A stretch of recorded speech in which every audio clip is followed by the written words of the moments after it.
La frontière entre l'Arabie saoudite et le Yémen est depuis longtemps sous haute surveillance. Vous voyez de ce côté, c'est la frontière avec le Yémen, dit le lieutenant-colonel Alamari. Voici une de nos tours d'observation. Il y a un radar et des caméras. Le terrain montagneux du côté yéménite offre un avantage indéniable à quiconque chercherait à déjouer la vigilance des gardes-frontières saoudiens. Parfois, ils profitent de la hauteur des montagnes pour observer nos patrouilles. Ils peuvent diriger leurs opérations comme ça, dit le lieutenant-colonel. La guerre fait des ravages au-delà de ces montagnes, mais ici, le principal souci demeure les trafiquants en tout genre. Avant le début de l'opération, le principal défi, c'était le trafic de drogue, d'armes et l'immigration illégale, dit-il.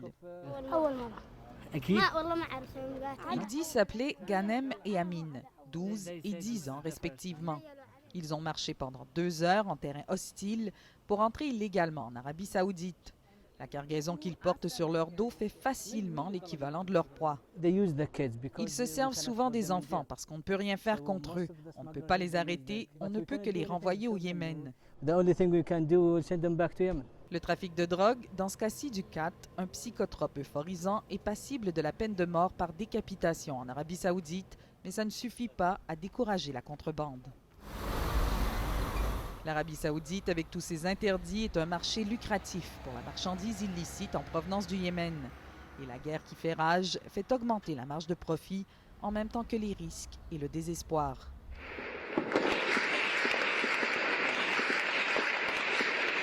Au Yémen, la population civile paie le prix fort des combats qui font rage et des bombardements aériens. Pénurie d'électricité, d'eau et de fournitures médicales, la population qui voudrait fuir est coincée par l'intensité de la violence. Le Comité international de la Croix-Rouge a pu acheminer 16 tonnes de matériel pour renflouer ses hôpitaux, une goutte d'eau dans un océan de besoins. Le CICR appelle toujours à un cessez-le-feu humanitaire de 24 heures. Mais le porte-parole de l'armée saoudienne écarte la possibilité pour le moment. Pour le moment, nous avons une campagne militaire qui est en cours. Nous allons travailler pour réaliser les objectifs qui ont été déclarés dès le départ.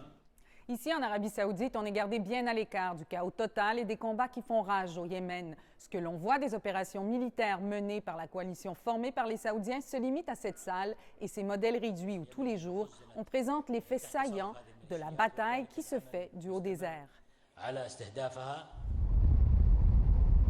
Sur les quelques 300 kilomètres dont sont responsables les hommes du district de Jizan, on a redoublé de vigilance depuis le début de l'opération Tempête décisive.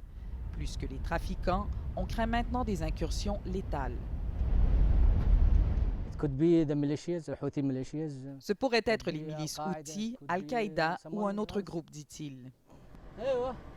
Au cours des derniers jours, 3 de leurs confrères saoudiens sont tombés sous les tirs en provenance du Yémen. La dernière fois que l'Arabie saoudite s'est attaquée aux Houthis en 2009, la riposte a été meurtrière. Ils ont traversé la frontière et ont occupé un village saoudien.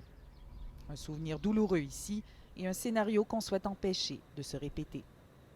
Ici Marie-Ève Bédard, Radio-Canada, Jizan, en Arabie saoudite.